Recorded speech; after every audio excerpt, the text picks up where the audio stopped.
My name is Alex Thorne, and if you're listening to this, then you probably know my work.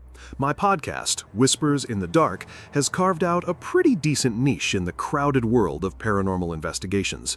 We don't chase ghosts in old mansions or try to debunk Bigfoot sightings. That's not my style. I'm more about the urban legends, the chilling local folklore, the stories that people tell each other late at night, the ones that burrow into your subconscious and make you double-check your locks. My success, I think, comes from my methodical approach. I research, I interview, I visit the sites, but I always maintain a healthy skepticism.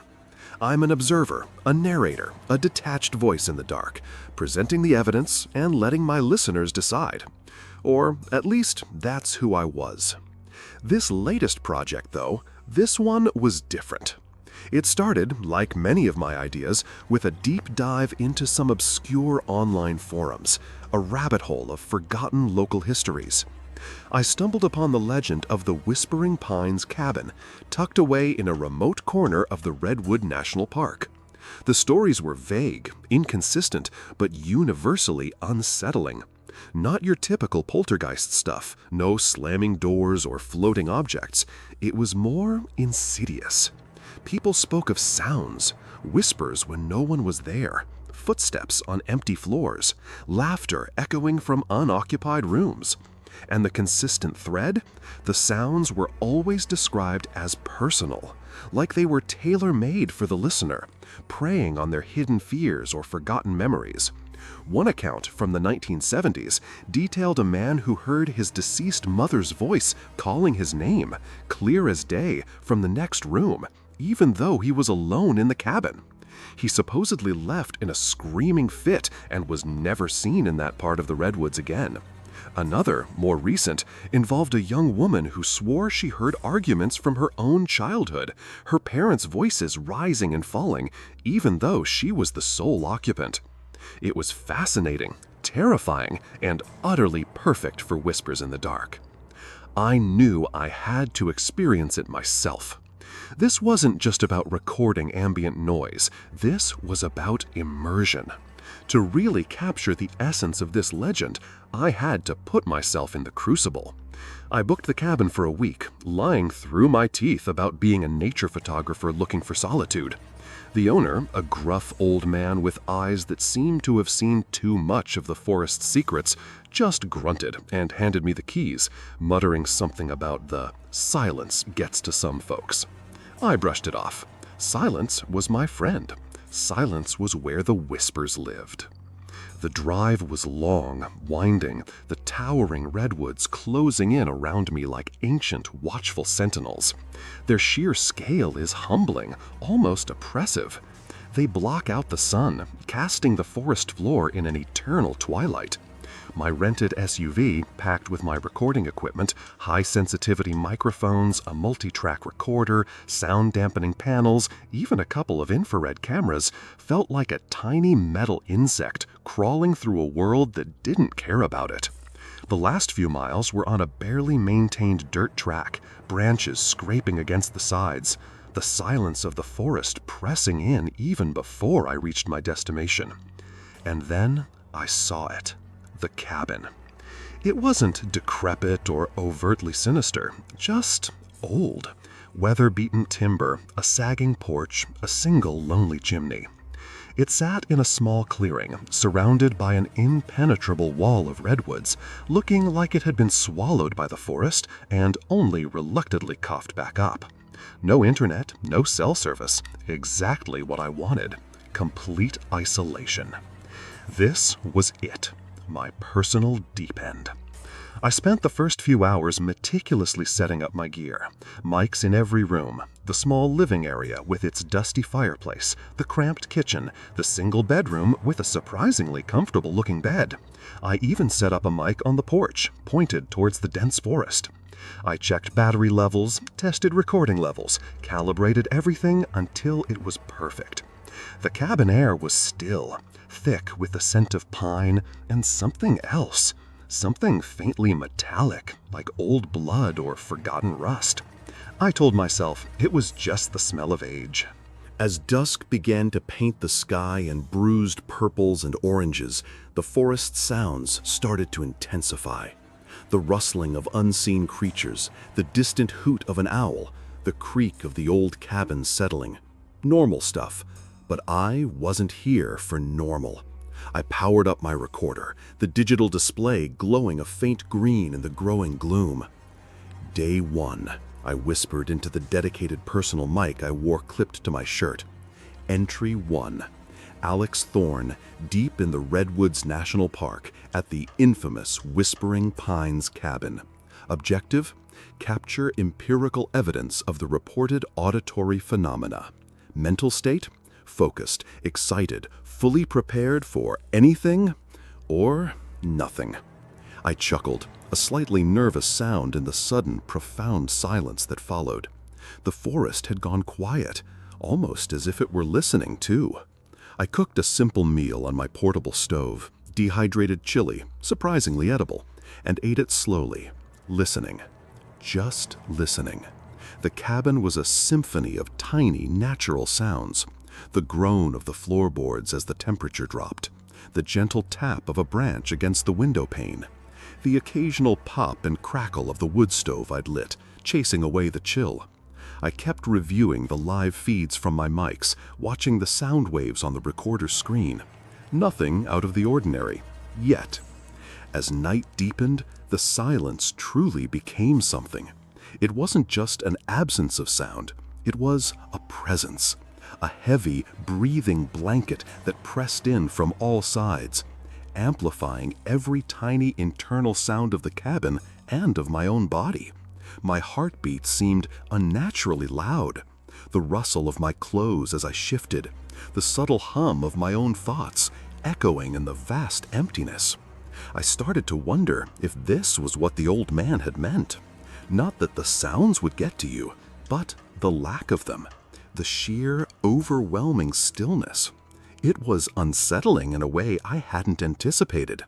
It stripped away the comforting white noise of the modern world, leaving you exposed, vulnerable. I decided to try a little experiment. I lay down on the bed in the dark, the personal mic still clipped on, and closed my eyes. "Okay, cabin," I whispered, the sound feeling enormous in the quiet room. "If there's something here, something that likes to play with sound, let's hear it."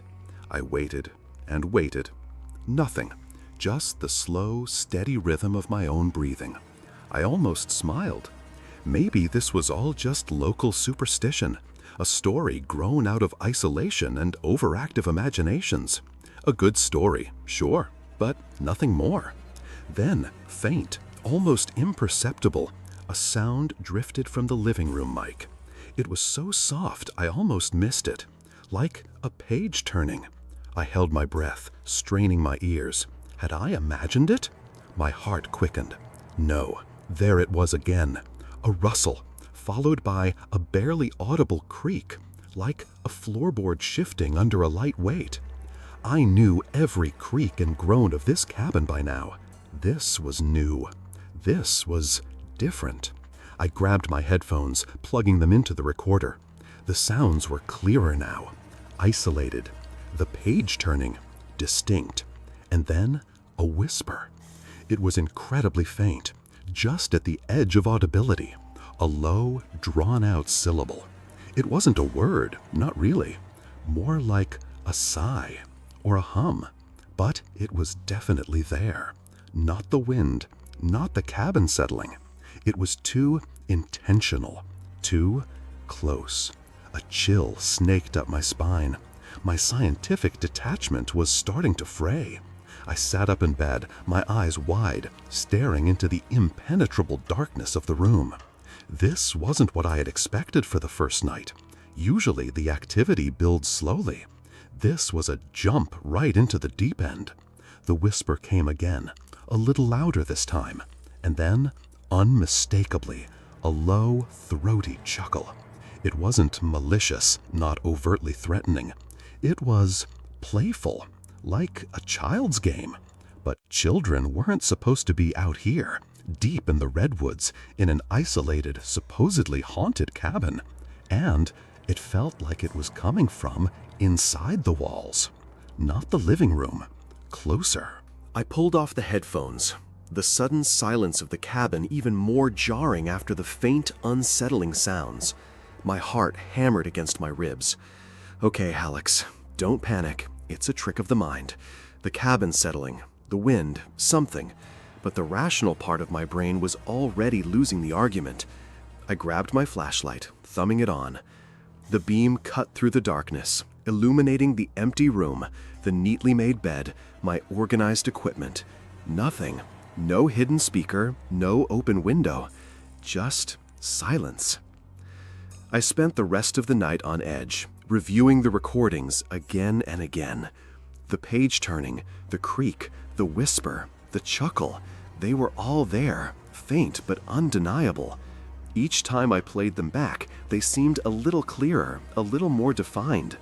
Was it just my ears adjusting, or was something else happening? The question gnawed at me. I tried to analyze the sound waves, looking for anomalies, for signs of manipulation, but they seemed authentic, organic, terrifyingly so. I finally drifted off into a fitful sleep just before dawn, dreams filled with whispers I couldn't quite decipher and the unsettling sound of phantom laughter. When I woke up, the cabin was bathed in the pale, filtered light of morning, and for a moment it felt safe again, just a cabin in the woods. But then I looked at my recorder, still blinking, still recording, and I knew this week was going to be anything but normal. The echoing cabin was just getting started. The second day dawned with a deceptive calm. The sun, a muted glow filtering through the dense canopy of redwoods, cast long, shifting shadows across the cabin's interior. I tried to convince myself that the previous night's events were a product of an overactive imagination, a natural response to isolation and expectation. After all, I'd come here looking for something. My mind, primed for the paranormal, could easily have interpreted mundane creaks and groans as something more sinister. This was the logical, scientific part of Alex Thorne kicking back in. But then I listened to the recordings again in the cold light of day. No amount of rationalization could explain away the distinct sounds. The page turning, the faint whisper, the almost playful chuckle, they were there, undeniably captured. I zoomed in on the waveforms, isolated the audio, ran it through filters. It was clean, too clean, like it had been recorded in a sound booth, not from an old cabin in the middle of nowhere. This wasn't some faint background noise. It was specific, focused, and it felt like it was directed at me. I decided to double down. If this cabin wanted to play, I was ready. I set up more microphones, placing them strategically, even hiding a few in obscure corners, just in case. I activated my infrared cameras, ensuring I had visual coverage of the main living area and the bedroom. I wanted to see if there was any physical manifestation, any shadow, any flicker of movement that accompanied the sounds. My inner skeptic was screaming, demanding proof. My gut, however, was clenching with a growing dread. The day passed slowly, a monotonous cycle of checking equipment, making notes, and most importantly, listening. I walked around the cabin, talking to myself, narrating my thoughts into my personal mic, almost daring whatever was here to respond. Just me, cabin. Alex Thorne, still here, still listening. Anything you want to tell me? The silence that followed was profound, deeper than before. It felt like a held breath. As evening approached, the air grew heavy, the forest outside becoming a canvas of deepening shadows. The cabin, which had felt merely old in the daylight, now seemed to shrink, its walls pressing in, its windows like black, unseeing eyes. I made myself a simple dinner, the crackle of the camp stove ridiculously loud in the profound quiet. I kept one ear tuned to my headphones, the live feeds from the mics humming in my ears.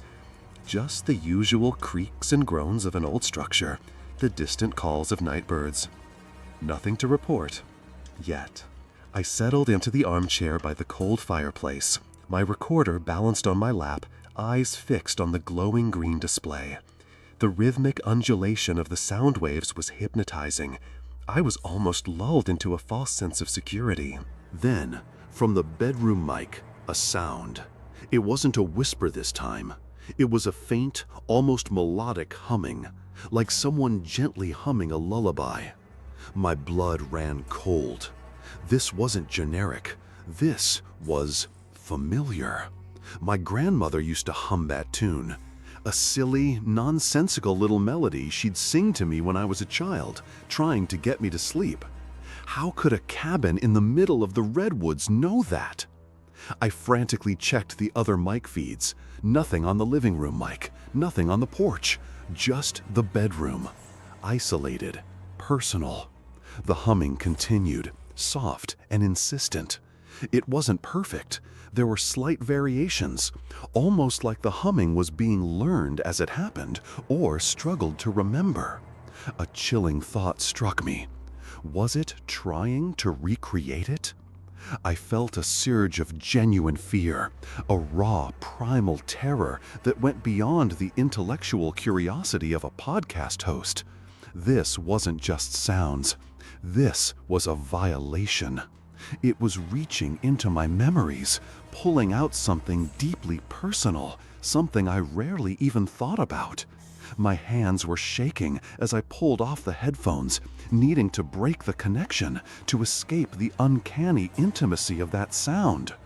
"What do you want?" I croaked into my personal mic, my voice barely a whisper. The cabin remained silent, but I knew it was listening. I could feel it, a pervasive, watchful presence. I got up, flashlight in hand, and moved cautiously towards the bedroom. Every step felt heavy, deliberate. The air in the cabin grew colder, an unnatural chill that had nothing to do with the outside temperature. I pushed open the bedroom door. The room was dark, empty. The infrared camera blinked a small red light from the corner, indicating it was recording. I scanned the room with my flashlight, the beam cutting through the gloom, illuminating every dusty surface, every shadow. Nothing. Absolutely nothing. But the humming, it was still there, now seemingly coming from everywhere in the room, from the walls, from the floor, from the air itself. It enveloped me, a ghostly echo of my grandmother's voice. And as it continued, it began to change. The melody shifted, growing distorted, subtly off-key, like a broken record. And then, woven into the humming, I heard it. My own name. Alex. Alex. Whispered, drawn out, mournful. It was my grandmother's voice, or a perfect, terrifying imitation of it. I stumbled back, my heart pounding so hard I thought it would burst through my chest. I scrambled out of the bedroom, slamming the door shut behind me, as if a flimsy wooden barrier could protect me from a sound that defied physical boundaries. I leaned against the wall, gasping for breath, my mind racing, trying to find a rational explanation. A faulty wire? An echo of my own thoughts? A psychological break?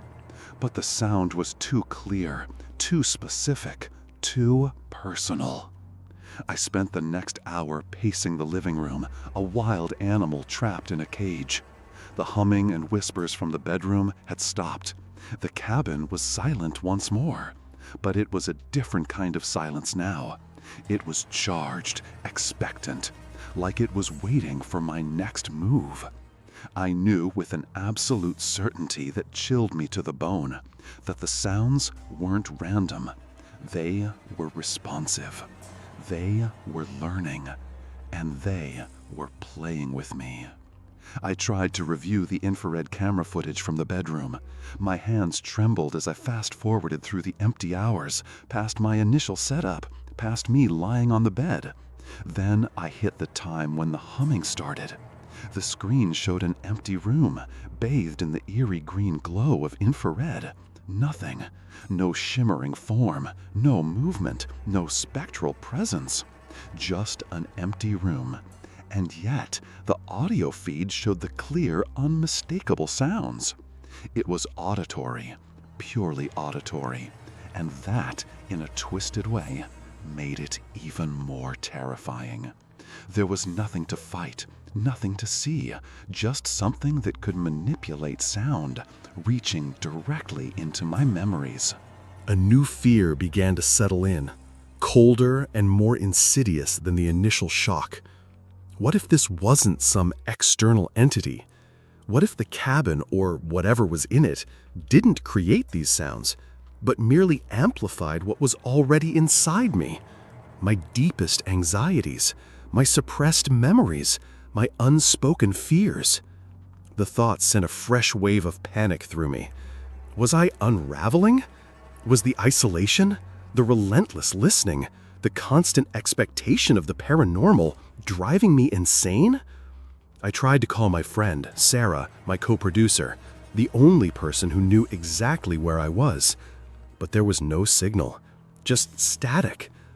I was truly, utterly alone. Alone with the cabin and whatever it was reflecting back at me. I looked at the recorder, its green display a malevolent eye in the deepening twilight. It was still running, still capturing every sound, every terrifying whisper, and every beat of my accelerating heart. I was no longer the detached observer. I was the subject, and the experiment was far from over. The third night was the worst. The cabin had shed its mask of old-world charm and embraced its true, sinister nature. It no longer felt like a place I was investigating. It felt like a predator, and I was its prey. After the unnerving recreation of my grandmother's lullaby, sleep was an impossibility. Every shadow seemed to writhe, every creak of the floorboards echoed with malice. I kept the flashlight on, its beam a meager shield against the encroaching darkness. I stared at the green glow of my recorder, half tempted to smash it, to sever the connection, to silence the terrifying symphony that was slowly, meticulously playing out. But then the podcaster in me, the part that had driven me here, would resurface. I had to record this. I had to understand, even if it broke me. I decided to try and provoke it, to push back. I sat down in the living room, my personal mic on, and began to speak, my voice shaky but determined. Okay, you want to play? Let's play. You showed me my grandmother. What else? What other skeletons are in my closet? What are you going to dig up next, huh? My regrets? My failures? I felt a perverse exhilaration, a desperate attempt to regain control. The cabin responded almost immediately. From the kitchen, a faint clatter, like dishes being dropped.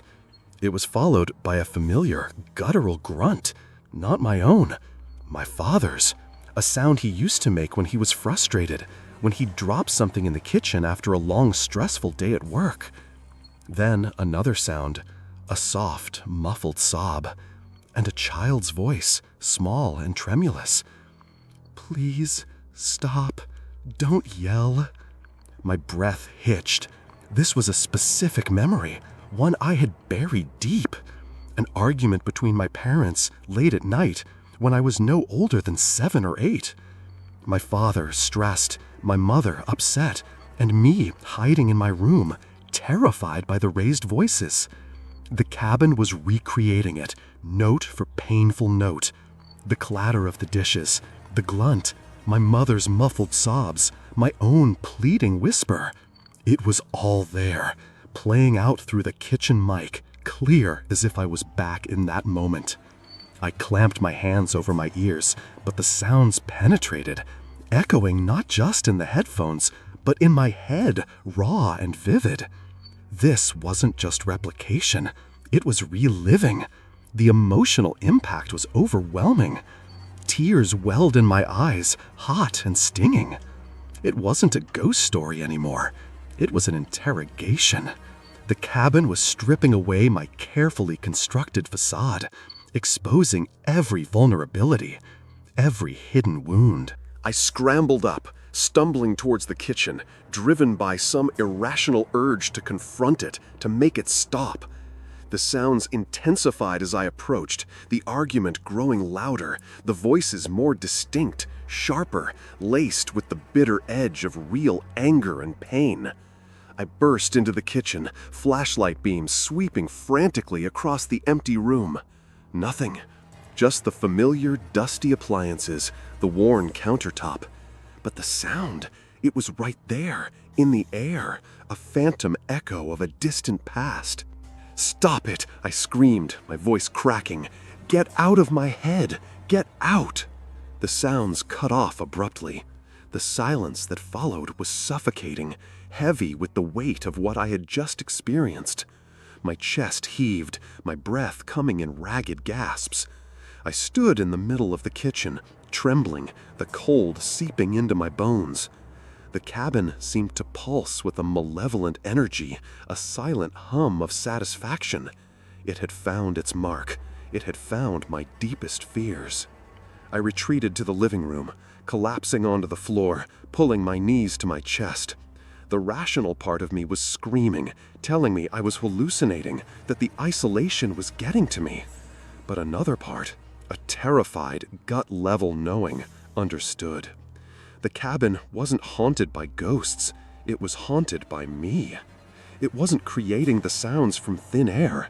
It was drawing them from my own mind, amplifying them, giving them a horrifying external reality. The entity wasn't external. It was an amplified manifestation of my deepest, darkest anxieties, brought to life by the cabin's eerie silence. The silence wasn't just an absence. It was a canvas, and my mind was the paint. The concept was terrifying in its simplicity. This cabin was a psychological mirror, a sonic amplifier for the subconscious. It preyed not on the unknown, but on the deeply personal. It didn't need to manifest physically because the real terror was internal. It was making me confront my own demons, not as abstract thoughts, but as fully sensory, auditory experiences. And the more I resisted, the more terrified I became, the more fuel I was giving it.